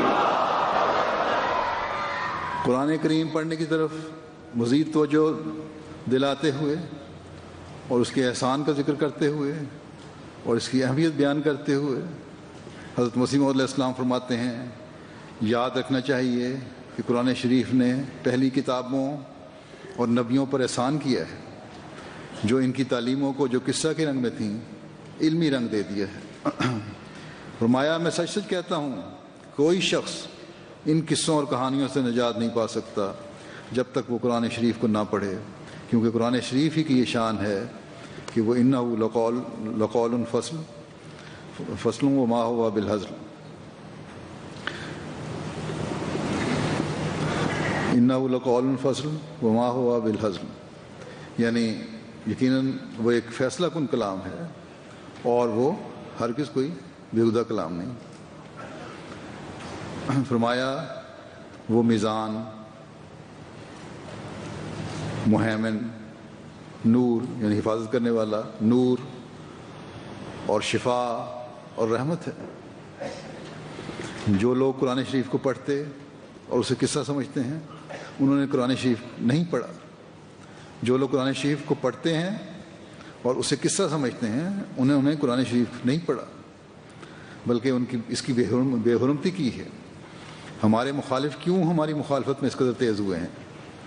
صرف اس لیے کہ ہم قرآن شریف کو جیسا کہ خدا تعالیٰ نے فرمایا ہے کہ وہ سراسر نور, حکمت اور معرفت ہے دکھانا چاہتے ہیں, اور وہ کوشش کرتے ہیں کہ قرآن شریف کو ایک معمولی قصے سے بڑھ کر وقت نہ دیں.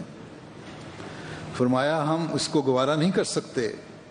خدا تعالیٰ نے اپنے فضل سے ہم پر کھول دیا ہے کہ قرآن شریف ایک زندہ اور روشن کتاب ہے, اس لیے ہم اس کی مخالفت کی کیوں پرواہ کریں, ہم ان کی مخالفت کی کیوں پرواہ کریں. غرض میں بار بار اس امر کی طرف ان لوگوں کو جو میرے ساتھ تعلق رکھتے ہیں نصیحت کرتا ہوں. غرض میں بار بار اس امر کی طرف ان لوگوں کو جو میری ساتھ تعلق رکھتے ہیں نصیحت کرتا ہوں. ہم احمدیوں کو مخاطب فرما رہے ہیں کہ خدا تعالیٰ نے اس سلسلہ کو کشف حقائق کے لیے قائم کیا ہے, کیونکہ بدوں اس کے عملی زندگی میں کوئی روشنی اور نور پیدا نہیں ہو سکتا. بس کشف حقائق کو کھولنے کے لیے, قرآن کریم کی تعلیم کی حقیقت کو کھولنے کے لیے, اس پر عمل کرنے کے لیے یہ سلسلہ قائم کیا گیا ہے.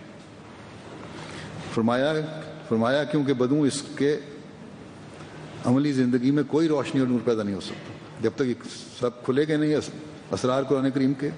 حضرت مسیح علیہ الصلوۃ والسلام کی نظر سے قرآن کریم کو ہم سمجھیں گے نہیں, قرآن کریم کی حقیقت کو ہم جانیں گے نہیں, تب تک روشنی اور نور پیدا نہیں ہو سکتا. فرمایا اور میں چاہتا ہوں کہ عملی سچائی کے ذریعے اسلام کی خوبی دنیا پر ظاہر ہو جیسا کہ خدا نے مجھے اس کام کے لیے مامور کیا ہے.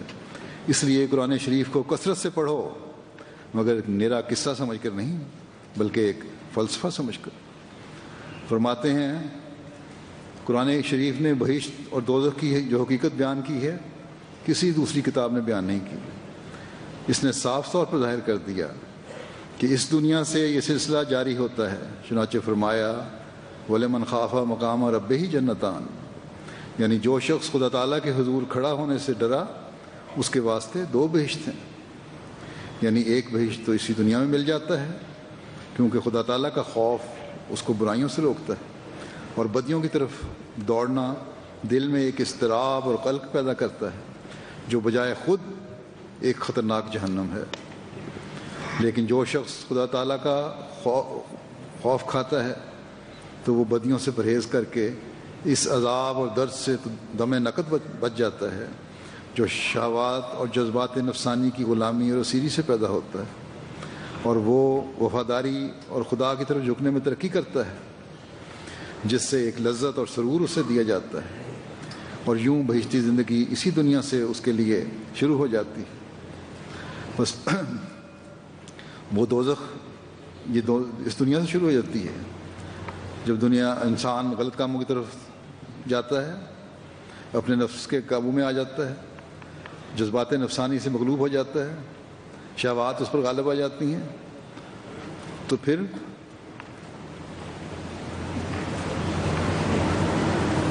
ان سے بچنے کے لیے کوئی اور راستہ نہیں, صرف یہی ہے کہ خدا کا خوف کھانا اور وفاداری اور کسی دھکنے میں ترقی کرتا ہے. فرمایا جس سے ایک لذت اور سرور اسے دیا جاتا ہے, اور یوں بہشتی زندگی اس دنیا سے اس کے لیے شروع ہو جاتی ہے. جب ان جبرائیوں سے بچتا ہے انسان اور خدا کی طرف جھکتا ہے تو بہشتی زندگی اس دنیا سے شروع ہو جاتی ہے, اور اسی طرح پر اس کے خلاف کرنے سے جہنمی زندگی شروع ہو جاتی ہے.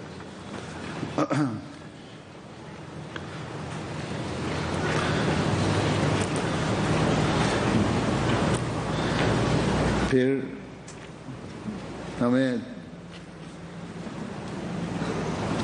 توجہ دلاتے ہوئے آپ فرماتے ہیں کہ جب خدا تعالیٰ نے یہ سلسلہ قائم کیا ہے اور اس کی تائید میں سدھا نشان اس نے ظاہر کیے ہیں, اس سے اس کی غرض یہ ہے کہ یہ جماعت صحابہ کی جماعت ہو اور پھر خیر القرون کا زمانہ آ جاوے.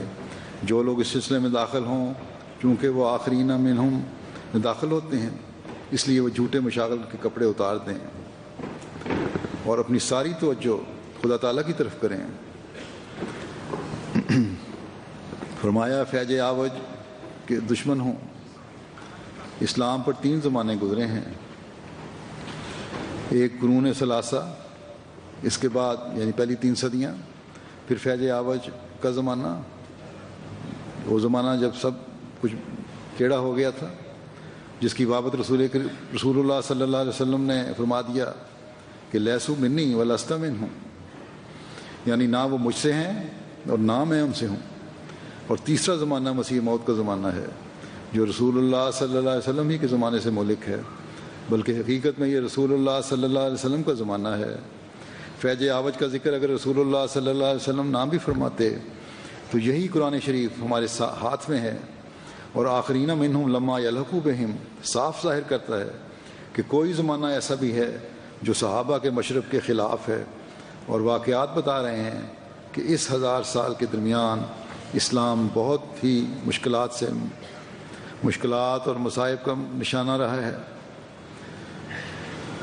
فرمایا کہ محدود چند کے سوا سب نے اسلام کو چھوڑ دیا, اور بہت سے فرقے معتزلہ اور اباحتی وغیرہ پیدا ہو گئے, یعنی جو سمجھتے تھے قرآن کریم کی ضرورت ہی نہیں ہے اور وہی کی ضرورت نہیں ہے, اس کے عقل سے ہی سب کچھ حل ہو سکتا ہے، یا پھر دین میں تبدیلیاں کرنے والے.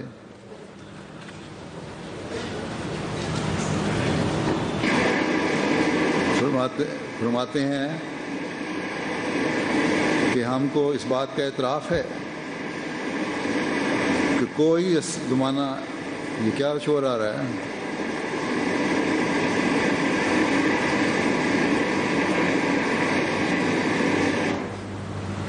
فرماتے ہیں ہم کو اس بات کا اعتراف ہے کہ کوئی زمانہ ایسا نہیں گزرا کہ اسلام کی برکات کا نمونہ موجود نہ ہو، مگر وہ ابدال اور اولیاء اللہ جو اس درمیانی زمانہ میں گزرے، ان کی تعداد اس قدر قلیل تھی کہ ان کروڑوں انسانوں کے مقابلے میں جو صراط مستقیم سے بھٹک کر اسلام سے دور جا پڑے تھے کچھ بھی چیز نہ تھے.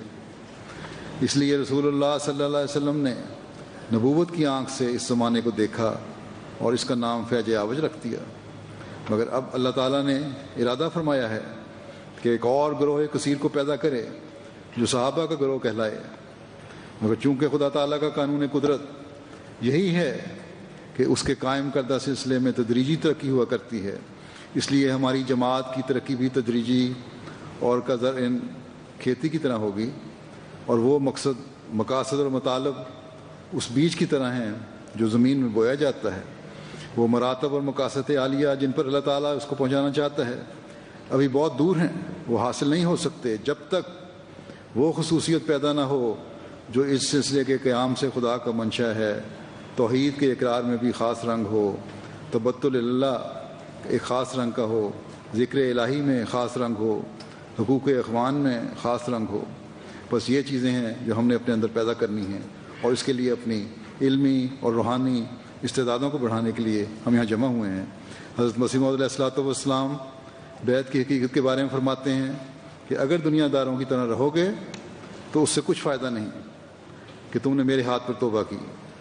میرے ہاتھ پر توبہ کرنا ایک موت کو چاہتا ہے تاکہ تم نئی زندگی میں ایک اور پیدائش حاصل کرو. بیعت اگر دل سے نہیں تو کوئی نتیجہ اس کا نہیں. میری بیعت سے خدا تعالیٰ کا اقرار چاہتا ہے. میری بیعت سے خدا دل کا اقرار چاہتا ہے. بس جو سچے دل سے مجھے قبول کرتا ہے اور اپنے گناہوں سے سچی توبہ کرتا ہے، غفور و رحیم خدا اس کے گناہوں کو ضرور بخش دیتا ہے، اور وہ ایسا ہو جاتا ہے جیسے ماں کے پیٹ سے نکلا ہے. تب فرشتے اس کی حفاظت کرتے ہیں. ایک گاؤں میں اگر ایک نیک آدمی ہو تو اللہ تعالیٰ اس نیک کی رعایت اور خاطر سے اس گاؤں کو تباہی سے محفوظ کر لیتا ہے. لیکن جب تباہی آتی ہے تو پھر سب پر پڑتی ہے، مگر پھر بھی وہ اپنے بندوں کو کسی نہ کسی نہج سے بچا لیتا ہے. فرمایا سنت اللہ یہی ہے کہ اگر ایک بھی نیک ہو تو اس کے لیے دوسرے بھی بچائے جاتے ہیں.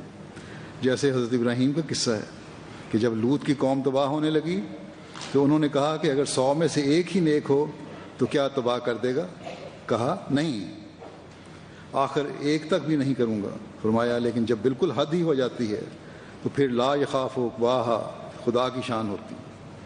پریدوں کے عذاب پر وہ پرواہ نہیں کرتا کہ ان کی بیوی بچوں کا کیا حال ہوگا، اور صادقوں اور راست بازوں کے لیے کانا ابوہما صالحا کی رعایت کرتا ہے.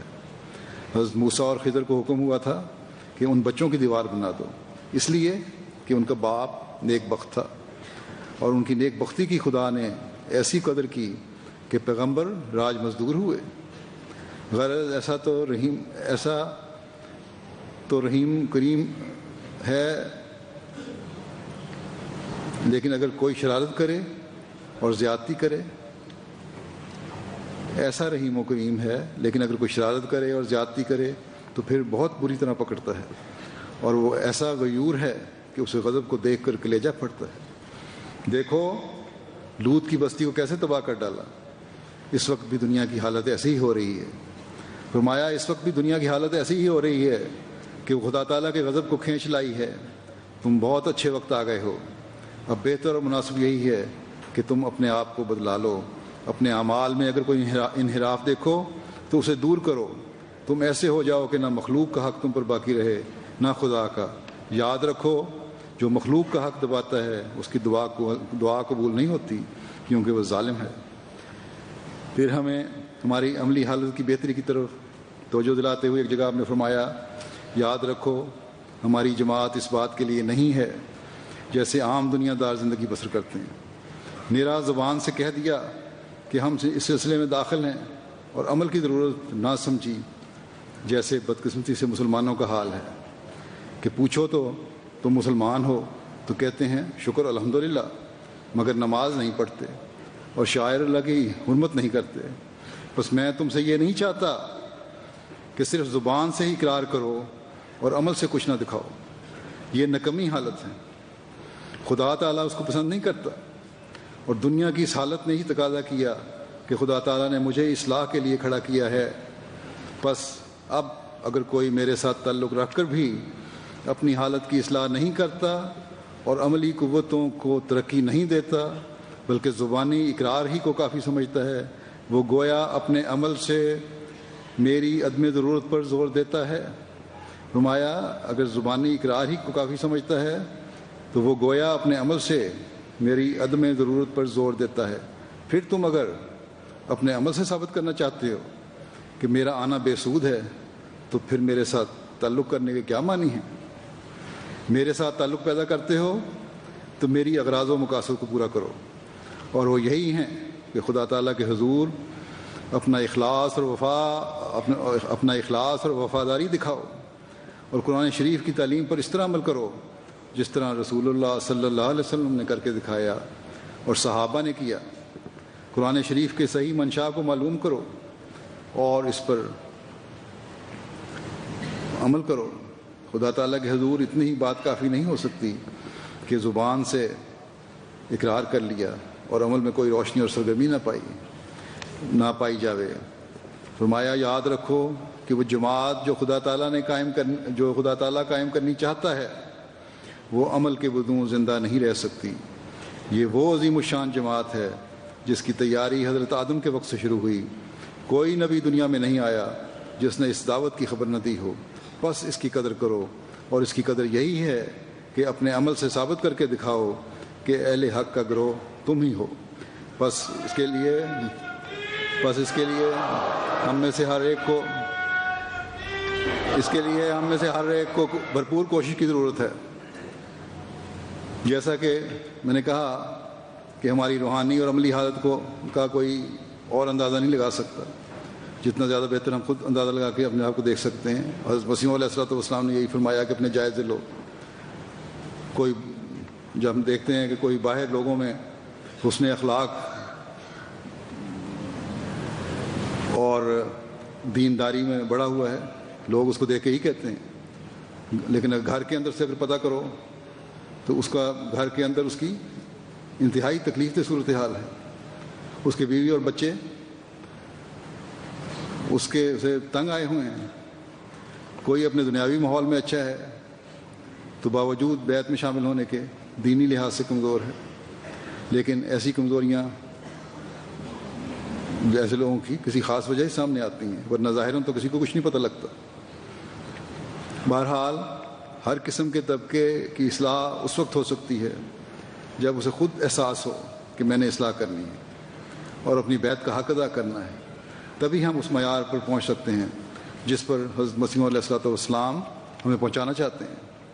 یہ بہت ہی قابل فکر اور ہمیں ہلا دینے والی بات ہے جو حضرت مسیح علیہ الصلوۃ والسلام نے بیان فرمائی ہے کہ اگر عملی قوتوں کو ترقی نہیں دیتے اور صرف زبانی اقرار بیعت ہے تو عملاً حضرت مسیح علیہ السلام کی بعثت کی ضرورت کے ہم انکاری ہیں۔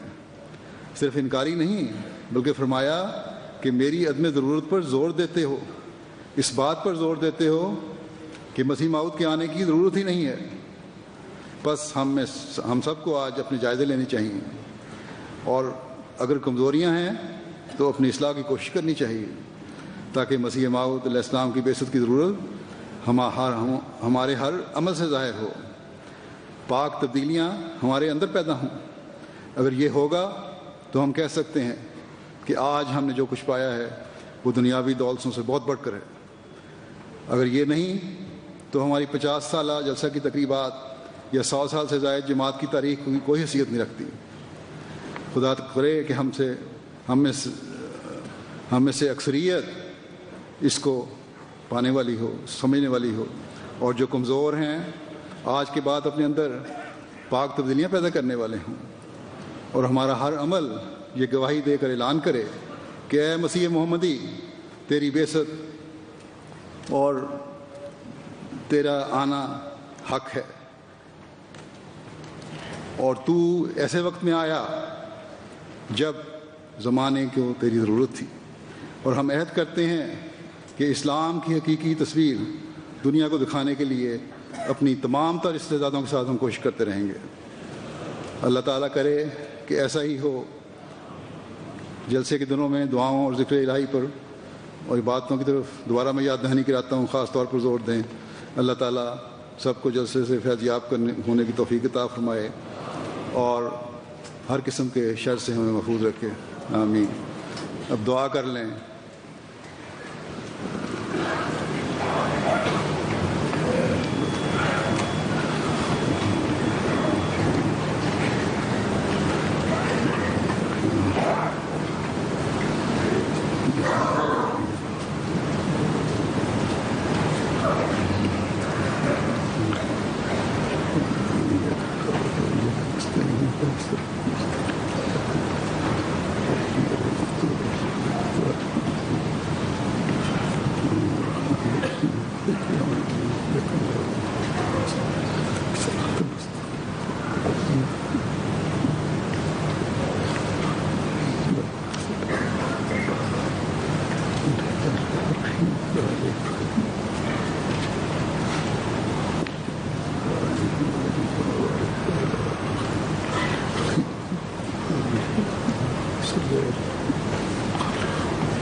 آمین۔